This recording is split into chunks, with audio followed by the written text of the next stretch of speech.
আমাদের দলের পক্ষ থেকে বলা হয়েছে একদিনে ২৭ জন লোক দুর্ঘটনার শিকার হয়ে মৃত্যুবরণ করেছে।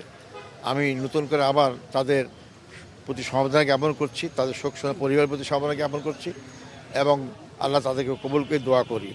এবারকার ঈদযাত্রা অত্যন্ত কঠিন ছিল, যানজট এতবার পর্যায়ে ছিল, মাইল কিলোমিটার পর্যন্ত যানজট ছিল, মানুষ স্বাভাবিকভাবে তাদের উদযাপন করতে পারেনি। আমি সরকারের কাছে দাবি জানাবো কমপক্ষে বাড়ি থেকে ঢাকায় ফেরার পথে যেন নির্বিঘ্নে আসতে পারে তার ব্যবস্থাপনা করা। এখানে কয়েকটা ঘটনা ঘটেছে আমরা জানি। একটা হচ্ছে ব্যবস্থাপনার অপ্রতুলতা, দ্বিতীয়ত রাস্তাঘাটে চাঁদাবাজি করা হয়েছে, যেখানে পশু কোরবানি দেওয়ার জন্য পশু বিভিন্ন জায়গা থেকে আসছে, তাদেরকে রাস্তায় ঠেকিয়ে চাঁদাবাজি করার কারণেও কৃত্রিমভাবে যানজটের সৃষ্টি করা হয়েছে। আজকে জনজীবন আমাদের দুর্বিষহ হয়েছে এই কারণে যে একমাত্র চাঁদাবাজির কারণে জিনিসপত্রের দাম বেড়ে গেছে, জনগণের ক্রয় ক্ষমতা বাইরে চলে গেছে।